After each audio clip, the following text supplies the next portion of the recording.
Este problema que estamos teniendo en todo el mundo del COVID, que ha encerrado a españoles primero, a argentinos ahora, y que está generando sin duda preguntas, permite a mucha gente hacer especulaciones.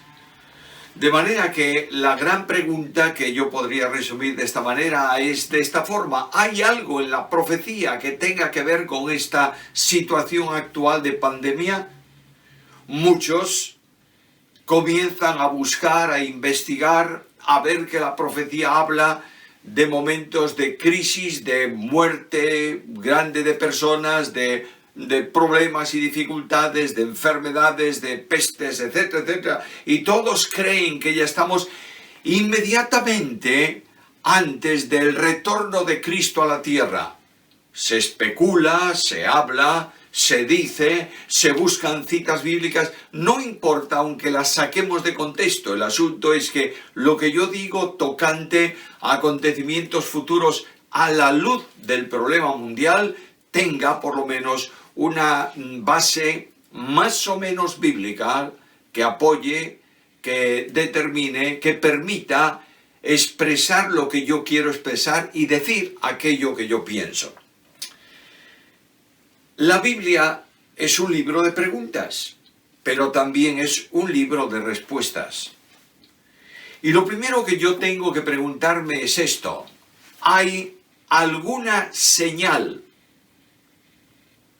que la Biblia establezca para un tiempo futuro en donde los que creemos en Cristo seamos trasladados a la presencia del Señor? No hay ninguna señal para eso. Las señales que están en la Biblia tienen que ver con el tiempo inmediatamente anterior del retorno de Cristo a la tierra. Ninguna hay para lo que se llama el arrebatamiento, el rapto de la iglesia. Me gusta más hablar de traslado de la iglesia. Pero este problema ocurría ya en tiempos de Pablo, en tiempos de los apóstoles. Los discípulos vieron un día el templo con sus tremendas edificaciones, escucharon las palabras del Señor sobre el tiempo final, escucharon al Señor hablando de acontecimientos que tendrían que ocurrir antes del término del tiempo de los gentiles, y ellos preguntaron un día a Cristo: dinos, ¿qué señales habrá de tu venida y del fin del siglo? Y el Señor pronunció el sermón que Mateo recoge en el capítulo 24 y las parábolas también del capítulo 25. Pero Cristo estaba refiriéndose al tiempo previo a su retorno literal para reinar en la tierra. Pero mientras tanto el Señor ha formulado una promesa. La promesa la tienes recogida en bastantes lugares, pero de una forma muy clara en Juan, Evangelio según Juan, en el capítulo 14, donde leemos de esta manera: no se turbe vuestro corazón, creéis en Dios, creed también en mí. En la casa de mi Padre hay muchas moradas, si así no fuera, os lo hubiera dicho. Voy pues a preparar lugar para vosotros. Y si me fuere y os preparase lugar, vendré otra vez, os tomaré a mí mismo, para que donde yo estoy, vosotros estéis conmigo. Y añade: y sabéis a dónde voy, y sabéis el camino. Ahora notad algo en esos versículos que he mencionado. Primero, no se turbe, no se inquiete vuestro corazón. La inquietud, sobre todo en la vida cristiana, es una mala compañía y una mala consejera. Cuando yo estoy inquieto, quiero ver alguna solución que levante mi ánimo, que apacigüe mi espíritu, que calme mis sentimientos. Por eso Cristo dice: no podéis estar turbados, porque sabéis a dónde voy. Sabéis el camino y sabéis lo que voy a hacer. Voy a preparar un lugar para vosotros. Por tanto, en el tiempo de hoy tenemos que ver a Jesús, no ver tanto a nuestro entorno. Las personas solamente podemos tener tres modos de mirada diferentes. Uno, hacia nosotros. Cuando yo me veo a mí mismo me siento importante, me siento digno, me siento grande, me siento capaz, etcétera, etcétera. Cuando yo veo para mí mismo, excluyo a todos los demás. Segunda mirada, cuando yo miro a mi entorno, descubro casi siempre problemas en otros. Y digo, bueno, esta sociedad es una desgracia, este mundo es una calamidad, la gente de hoy es una ruina moral, y entonces yo vuelvo a sentirme mucho más importante. Tercera mirada, yo miro al Señor.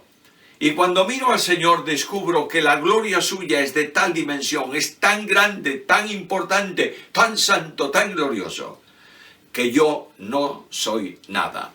Os desafío a que vayáis al capítulo 4, 5 y 6 de Isaías y veréis que el profeta habla allí de tres miradas. Primeramente, él mira a los demás, todos son malos. Segundo, él mira a Dios y lo ve glorioso en su trono, y luego se mira a sí mismo, y lo que dice ya no es ay de aquel, ay del otro, ay del de más allá, dice ay de mí. Cuando tú miras al Señor, te das cuenta de que eres muy pequeño. Pero en medio de los problemas de la vida, el creyente es llamado a mirar a Cristo. Y en la carta a los Hebreos, el escritor dice que la vida cristiana solo puede ser llevada a cabo, correr esa carrera con los ojos puestos en Jesús. El apóstol Pedro me dice que soy llamado para que siga las pisadas de Cristo. Y cuando hay problemas en mi entorno, dificultades en mi entorno, Cristo me dice, no te inquietes. Y me recuerda la promesa suya, voy a preparar lugar para vosotros, y si me fuese y os preparase lugar, vendré otra vez, y os tomaré a mí mismo, para que donde yo estoy, vosotros estéis conmigo. Primer asunto importante, tengo una promesa segura. Las palabras del Señor no pueden fallar. ¿Por qué? Porque Él es fiel. Y dice, no puede negarse a sí mismo, es decir, no puede decir una cosa ahora y otra después. La palabra del Señor se cumple siempre, el cielo y la tierra pasarán, pero mi palabra no pasarán. Por tanto, me acerco de nuevo a las palabras de Cristo, las leo en el relato del Evangelio y digo, qué fantástico. Puede haber el coronavirus suelto en mi entorno. Pueden caer a tu lado 1000 y 10.000 a tu diestra. No podemos olvidar que esta pandemia mundial en España ha llevado han muerto prácticamente 30.000 personas en España. Hubo una cantidad tremenda de infectados, todos cerrados en nuestras casas, iglesias cerradas, industrias cerradas, todo esto. Y a veces te preguntabas, en medio de toda esta situación, te preguntabas, ¿hay alguna esperanza en el mundo de hoy? Porque parece ser que tampoco va a haber una vacuna pronto y cosas por el estilo. E inmediatamente el Señor viene a tu encuentro, al mío, para decirme, no te inquietes. Porque mientras este mundo está convulsionado, tú tienes una seguridad. Voy a buscarte para que estés para siempre conmigo. Primera promesa, la promesa del Señor. Segundo, voy a la Biblia y llego a Hechos capítulo 1.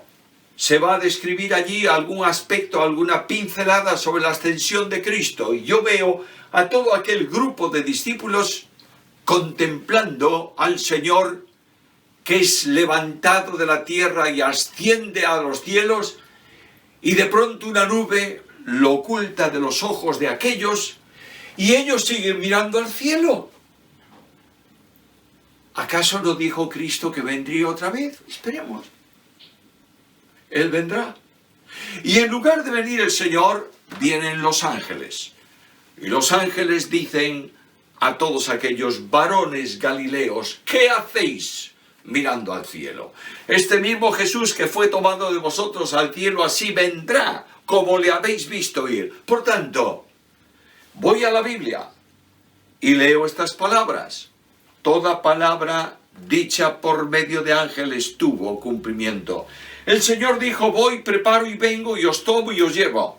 Segundo, los ángeles confirman las palabras del Señor, y yo tengo una seguridad absoluta. Pero voy todavía un paso más, y abro la Biblia, y comienzo a repasar Antiguo y Nuevo Testamento. Y me voy especialmente a lo largo del Nuevo Testamento y encuentro que, salvo una epístola, en el resto de todos los escritos del Nuevo Testamento hay referencia al cumplimiento de la promesa de Jesús. Promesa cierta, confianza absoluta. Y a veces yo digo, y tú también lo dices, la Iglesia en general lo dice, aunque no lo expresemos, lo sentimos en el corazón y decimos, sí, ven, Señor Jesús. Bueno, esto es verdad. Pero la Biblia no me deja en la ignorancia de cómo va a producirse eso. De otra manera, la pregunta ¿cuándo va a venir el Señor? No tiene respuesta ninguna para el hombre, porque del tiempo, del día, de la hora, del momento, nadie sabe sino el Padre. Lo que yo tengo muy claro en la lectura del Nuevo Testamento especialmente es que Pablo, los creyentes de su tiempo, esperaban que ese acontecimiento, ese evento del retorno de Jesús a buscar a los suyos, tuviese lugar en sus días. Mira conmigo. Carta primera a los Tesalonicenses, capítulo 4. En esa epístola, como sabéis todos, hay un problema, y es que aquellos creyentes habían visto morir a bastantes, por lo menos a algunos, de sus hermanos de la iglesia, y ellos no habían entendido bien todo lo que tiene que ver con el retorno de Cristo a buscar a la iglesia, el traslado de Cristo a su presencia. Ellos pensaban que habría una resurrección solo al final del tiempo, que en el último día resucitarían los justos para vida eterna y los perdidos para condenación perpetua, solo una resurrección. Por tanto, si el Señor viene y somos llevados a su presencia, pobrecitos aquellos todos que han muerto. Tienen que esperar a la resurrección final para estar con Cristo, y de alguna forma esto entristecía a los creyentes. Escucha lo que Pablo escribe. Capítulo 4 de la carta primera a los Tesalonicenses, versículo 13. Tampoco queremos, hermanos, que ignoréis acerca de los que duermen, para que no os entristezcáis como los otros que no tienen esperanza. Porque si creemos que Jesús murió y resucitó, así también traerá Dios con Jesús a los que durmieron en él. No te entristezcas, no tengas inquietud por aquellos que han partido. Los creyentes que mueren parten de esta vida y están con Cristo, conscientes, despiertos, recibiendo, gozándose de la presencia del Señor y recibiendo la bendición de una situación en una dimensión totalmente desconocida para nosotros. Esa idea de que cuando un creyente muere, duerme, está descansando. Dice el texto de la palabra de Dios que la parte espiritual del creyente está con Cristo. El apóstol Pablo dice, prefiero partir y estar con Cristo, lo cual es muchísimo mejor. Y esa parte espiritual en la presencia de Dios, gozando de la comunión con Cristo, disfrutando del cielo, esa parte espiritual vendrá con Cristo para recibir el cuerpo de resurrección. De manera que estos que han muerto ni preceden ni quedan atrás de aquellos que, estando vivos, cuando el Señor venga, vamos a ser tomados y llevados a su presencia. Ahora, ¿pensaba Pablo que eso podía ocurrir en su tiempo? ¿O Pablo pensaba que este acontecimiento tiene que ocurrir al cabo de muchos años y tiene que haber una serie de señales que lo anuncien? Escucha lo que dice la Biblia. Porque, versículo 15, Primera Tesalonicenses 4:15, por lo cual os decimos esto en palabra del Señor, que nosotros que vivimos, que habremos quedado hasta la venida del Señor, no precederemos a los que durmieron. ¿Notas los tiempos verbales? Lo leo de nuevo. Nosotros que vivimos, condicional, que habremos quedado hasta la venida del Señor, no precederemos a los que durmieron. Luego Pablo pensaba que él era uno de los que podía estar en el acontecimiento del traslado de la iglesia. Los creyentes del tiempo apostólico esperaban el retorno del Señor en cualquier momento. Bueno, alguno me dirá, pero mira que Pablo está diciendo también que a lo mejor él va a morir y anuncia su muerte luego en la carta segunda a Timoteo, etcétera, etcétera, etcétera. Luego, Pablo no tenía esa esperanza. Lo que Pablo está diciendo es que el Señor puede venir durante mi vida y si no viene durante ese tiempo y muero, parto para estar con él, lo cual dice es muchísimo mejor. La venida del Señor para recoger a su iglesia, no la segunda venida a la tierra, la venida del Señor para recoger a su iglesia puede ser ahora mismo. No hay nada que cumplir. No hay ninguna señal. Hay creyentes que están viendo solamente las señales, buscando las señales. Mira, ocurrió, hay una guerra. ¿Esa señal no será acaso tal cosa? Mira, hay un hombre tirano que se ha levantado. ¿Será el anticristo? Mira que por ahí se está hablando de que se ha inventado un chip para poner debajo de la piel. Ya tenemos la solución del 666. No hay nada de eso. En absoluto. El apóstol Pedro dice, esperad por completo en las señales que se producirán. ¿Lo dice? No. Esperad por completo en la gracia que se os será cuando Jesucristo sea manifestado. Yo creo que el Señor va a venir a buscar a su iglesia y va a encontrar a muchos creyentes buscando señales en lugar de esperar al Señor. Es verdad que el deterioro social es grande.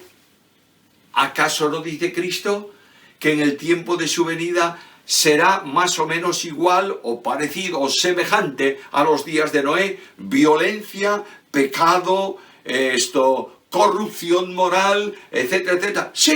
Sí. ¿Lo crees? Claro que lo creo. Naturalmente que sí. Lo dice la Biblia. Pero eso no es una señal de un acontecimiento, sino de la condición degradante y caída de una humanidad que cada vez vive más lejos de Dios. El Señor va a venir. Déjame remarcar algo que sin duda sabéis. Una cosa es traslado de la iglesia. Otra cosa es segunda venida del Señor. El traslado de la iglesia es una venida del Señor que solamente será experimentada por los creyentes. En ese traslado de la iglesia, el Señor no viene a la tierra, no pisa la tierra. El encuentro del Señor y de los suyos se produce en el aire. Ahora bien, luego de eso, más adelante, después de un tiempo, el Señor vendrá a la tierra para reinar, para establecer el reino de los cielos en la tierra y gobernar sobre las naciones. Cuando Cristo vino en su primera venida, vino para morir. Cuando Cristo venga en su segunda venida, vendrá para reinar. Pero la segunda venida es una cosa, el traslado de la iglesia es otra. Cuando tú confundes esas dos cosas, tendrás una serie de problemas, entre otros, el problema de las señales. Porque todas las señales dadas en la profecía de Antiguo Testamento y en las referencias del Nuevo tienen que ver con el tiempo previo a la segunda venida. al descenso de Cristo a la tierra. Alguien me dirá, bueno, pero ese tiempo de descenso de Cristo a la tierra va a comenzar va a preceder por un tiempo de 7 años que se llama la Gran Tribulación, y esa Gran Tribulación va a comenzar en el momento en que la iglesia sea llevada a la presencia del Señor. ¿Estás seguro? La señal para que comience la última semana de Daniel, los últimos 7 años previos a la venida de Cristo, es el arrebatamiento de la iglesia. No dudo de que tal vez ocurra eso en un tiempo más o menos inmediato al comienzo de la última semana de Daniel. Pero la Biblia habla de cómo comenzará ese tiempo, con la firma de un pacto entre el anticristo y el Israel apóstata. La iglesia puede ser llevada ahora mismo a la presencia del Señor. Y lo que me interesa mucho es ver el acontecimiento descrito, porque si este problema mundial ha llamado nuestra atención a sentimientos o a reflexiones escatológicas sobre la ira de Dios sobre el mundo, sobre las aflicciones que vendrán, sobre las muertes, etcétera, etcétera, permíteme que te invite a que este tiempo de dificultades sea una reflexión para ti positiva, pensando en el encuentro con el Señor. Mira la descripción.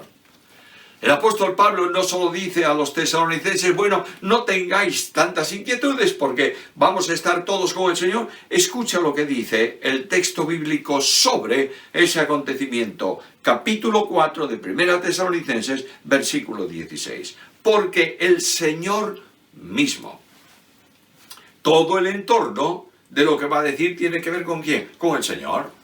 El Señor que murió en la cruz, el Señor que fue sepultado, el Señor que resucitó, el Señor que fue ascendido a los cielos, el Señor que está sentado a la diestra de la majestad en las alturas.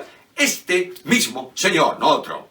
Dice, porque este mismo Señor, con voz de mando. La primera cuestión que se produce en el relato apostólico sobre el encuentro del Señor con los creyentes, el traslado de la iglesia a su presencia, tiene que ver con la autoridad del Señor. Cuando tú vas a la lectura de la carta a los Filipenses, capítulo 2, versículos 6 en adelante, habla primeramente del descenso de Cristo, del estado de limitación, el cual siendo en forma de Dios no tuvo el ser igual a Dios como cosa que aferrarse, sino que se despojó a sí mismo tomando forma de siervo hecho semejante a los hombres y estando en la condición de hombre, se humilló. Limitación primero como hombre, humillación después. Se humilló a sí mismo, haciéndose obediente hasta la muerte y muerte de cruz. Punto. Por lo cual, recibió después de esa... Dios le levantó de entre los muertos y recibió el nombre que es sobre todo nombre, para que en el nombre de Jesús se doble toda rodilla de los que están en el cielo, en la tierra, debajo de la tierra, y toda lengua confiese que Jesús es el Señor. Voz de mando. Por dos razones.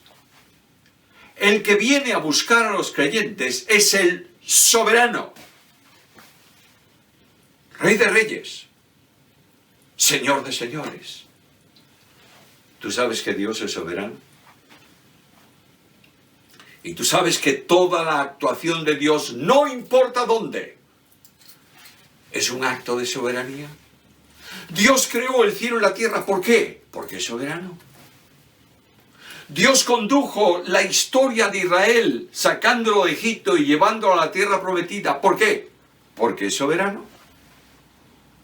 Dios estableció los imperios del mundo, primeramente el imperio babilónico, luego el medo-persa, luego el greco-macedónico, luego el imperio romano. ¿Por qué? Porque es soberano. Dios en soberanía, antes de la creación del mundo, determinó salvar al pecador. ¡Oh, qué bendición tan tremenda! Dios no salva al pecador porque el pecador se pierde. Dios salva al pecador porque quiere salvarlo. Y antes de crear el cielo y la tierra, los ángeles y los hombres. Dios determinó salvarte a ti y salvarme a mí. En soberanía, Dios determinó cuándo se iba a hacer esa obra de gracia. Y Gálatas 4:4 me dice que cuando vino el cumplimiento del tiempo, Dios envió a su Hijo, nacido de mujer, nacido bajo la ley, para que redimiese a los que estábamos bajo la ley, a fin de que recibiésemos la adopción de hijos. No fue en un tiempo cualquiera, fue el tiempo en que su soberanía determinó enviar a su Hijo. Es en soberanía que Dios permite que su Hijo Jesucristo tome una naturaleza humana y sea como nosotros, semejante a nosotros. Es en soberanía que el Padre permite que sea puesto en la cruz. Es en soberanía que transfiere a Él el pecado del mundo. Es en soberanía que Él muere por el pecado de los hombres. Es en soberanía que es sepultado, en soberanía resucita. Es en soberanía que Él salva y que salva a todos los que acuden a Él por la fe. Alguien me va a decir, ¿tú entonces no crees en la elección? Sí, creo. ¿Cómo no voy a creer? Si Pablo dice que fue escogido desde antes de nacer, desde el vientre de su madre. Creer en la soberanía que escoge a Pablo para salvación no significa creer que Dios rechazó a alguno para condenación. Déjame que exprese bien claramente esto.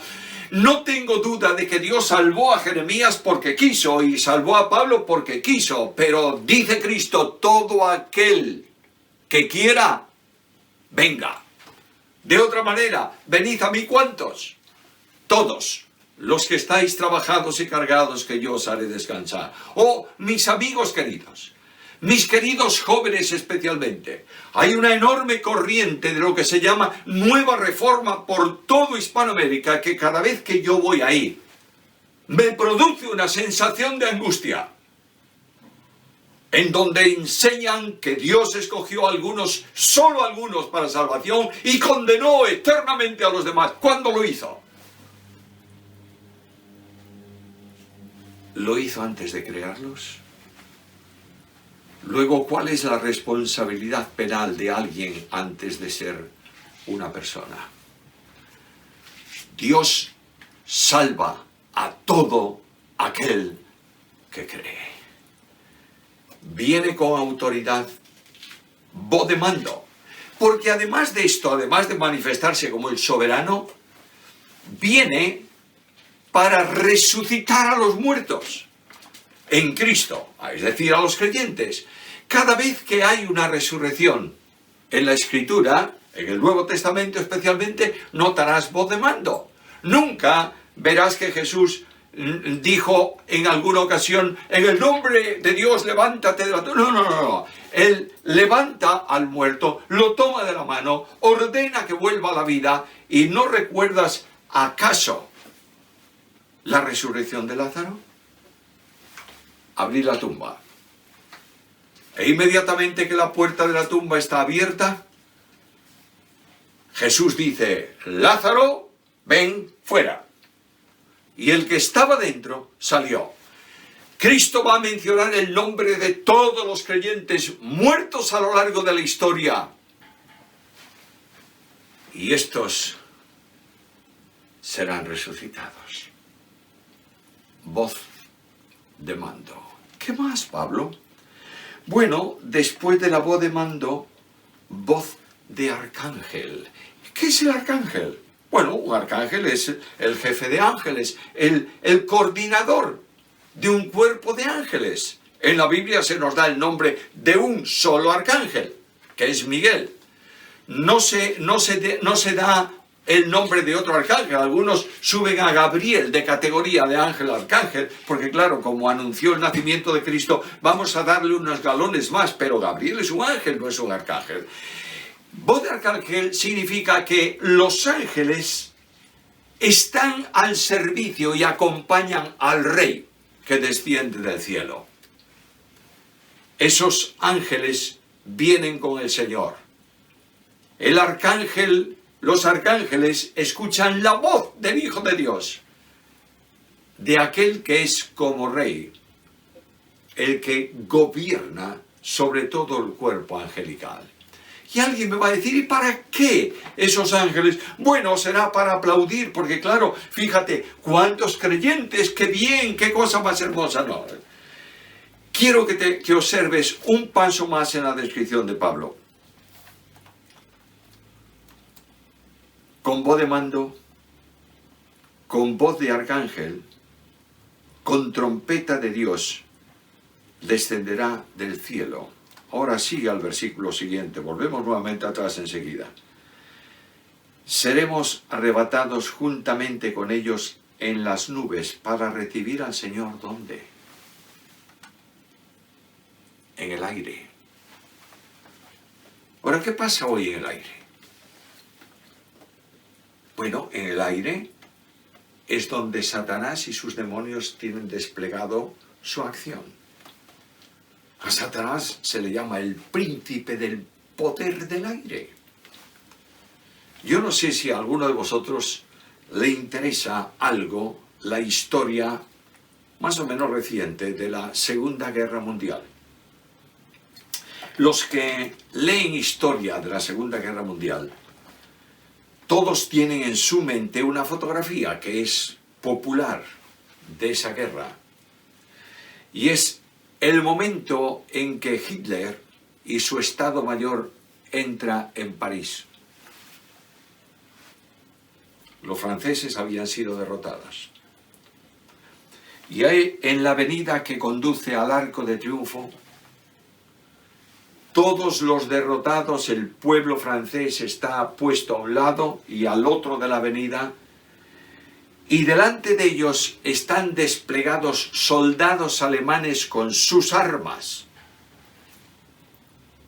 Los vencidos fuera, ellos ahí, y por el medio de ellos transita el convoy triunfador de automóviles, entre los cuales va Adolfo Hitler.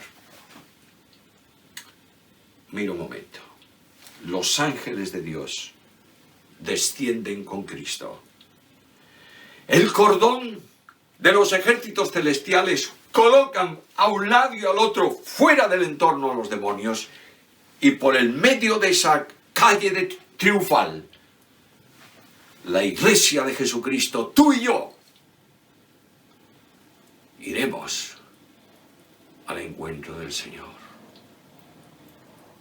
Y en ese momento el Dios de la soberanía exhibirá cósmicamente el triunfo de la cruz. Y aquellos que han sido derrotados en la cruz, principados y potestades, las fuerzas de maldad, derrotados en la cruz, sabrán que Cristo Jesús es el Señor y que la iglesia es su esposa. ¡Qué admirable dimensión! ¿Algo más? Con trompeta de Dios. ¿Y qué es trompeta de Dios? Bueno, algunos creen que la iglesia va a ser arrebatada a la mitad de la semana de la tribulación, porque ahí suena en la mitad de la semana la séptima trompeta. Bien, no te pelees con ellos, por favor. Tienen una base bíblica, que es esa. Acéptalo.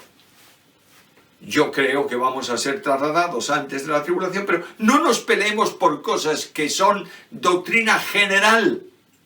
Afirmemos la que es doctrina fundamental.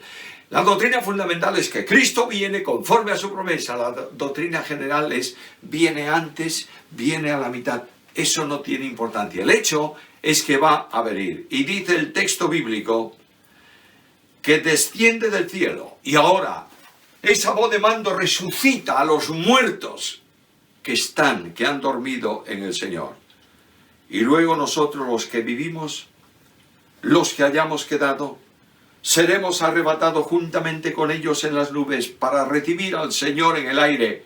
Y así estaremos siempre en la ciudad santa. ¿Dice eso? No. Así estaremos siempre con el Señor.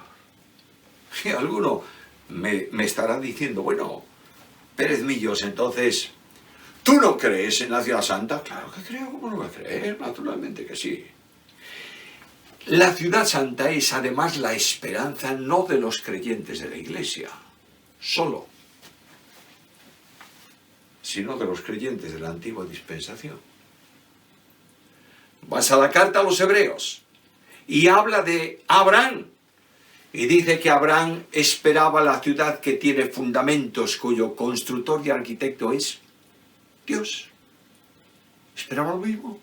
Lo mismo, porque fue salvo de la misma manera. Nosotros somos salvos por gracia mediante la fe. Por tanto, la esperanza nuestra es la esperanza de los creyentes que nos han precedido. Pero si no esperamos específicamente el cielo, ¿cuál es nuestra esperanza? Bueno, la Biblia lo dice y tú lo sabes muy bien. Cristo es en vosotros esperanza de gloria. El resto de las cosas, la ciudad santa que esperamos sin duda ninguna, los nuevos cielos y la nueva tierra más adelante, el reino eterno de Dios es nuestra esperanza, claro que sí, pero nuestra esperanza es Cristo, y Cristo viene para cumplir su promesa y tomarnos para que estemos para siempre con Él. Y de pronto Pablo termina diciéndome: alentaos unos a los otros con estas palabras. Debo terminar. Aliento. ¿Tienes alguna prueba en tu vida? ¿Estás pasando por algún fracaso personal? ¿Has llorado por un problema que, humanamente hablando, para ti no puede resolver? ¿Tienes inquietudes? Cristo viene a tu encuentro hoy para darte aliento, para decirte: mira, deja un momento el entorno transitorio y recuerda lo que dice también el apóstol Pablo en la carta segunda a los Corintios capítulo 4, que esta tribulación momentánea, pasajera, despierta en nosotros un cada vez más excelente y eterno peso de gloria. A lo largo de mi experiencia de vida he pasado por muchas pruebas, por muchas circunstancias. He llorado muchas veces y he dicho al Señor: ¿por qué, Señor? Y en medio del conflicto, grande o pequeño, con lágrimas o sin lágrimas, en medio de las circunstancias más adversas o menos adversas, yo levanto mis ojos ahora al cielo y escucho al Señor que dice: voy a preparar lugar para ti. Y cuando lo prepare vendré y te tomaré para que estés para siempre conmigo. ¡Qué bendición tan grande! Mis queridos amigos jóvenes, que habéis puesto un día vuestra vida en las manos de Cristo, que habéis dicho a Cristo: Señor, perdona mis pecados, sé mi Salvador. Yo quiero llamarte al aliento y a la esperanza que produce el texto que hemos comentado rápidamente en estos momentos, y decirte: aliéntate, Cristo viene. ¿Sabes? Yo espero que no terminemos esta grabación y que no termines de ver esta reflexión, porque Cristo nos llamó y vamos a estar para siempre con Jesús. Ahora tú esperas esa reunión eterna. ¿Quieres experimentarla? A veces decimos: qué fantástico, qué estupendo. Todos los creyentes de todos los grupos denominacionales, de todas las iglesias, ahí sentados con Cristo. Comienza a vivir el cielo ahora, porque puedes mantener comunión con tus hermanos y mantener comunión con el Señor. Aliéntate. Sale esta noche de esta reunión digital diciendo: gracias, Señor, gracias. Gracias, creo en ti. Y quiero terminar haciendo una advertencia. Este traslado de creyentes para estar con el Señor es solamente eso: un traslado de creyentes. Si tú no tienes la seguridad del perdón de tus pecados, si tú no has dado tu vida a Cristo y le has dicho: Señor Jesús, gracias porque tú moriste por mí. Gracias porque me llamas a tu encuentro. Gracias porque quieres salvarme. He aquí, yo estoy para ser salvo. Perdóname y sálvame. Entrego mi vida en tus manos. Y quiero pedirte que ahí al final de este tiempo de reflexión cierres un momento los ojos. Tal vez estás viendo esta reflexión, este programa en tu casa. Ponte ahí de rodillas y di al Señor: Señor Jesús, te recibo como mi Salvador personal. Y cuando esto haces, escucharás las palabras admirables de Cristo: confía, hijo, tus pecados te son perdonados. ¿Necesitas ayuda para esto? Pídela. Alguien llegará a tu lado de alguna manera, de alguna forma, personal o por teléfono o lo que sea, para ayudarte. Lo interesante, lo necesario es que tú no salgas hoy de este entorno donde estás sin tener a Cristo en tu vida como tu Salvador personal.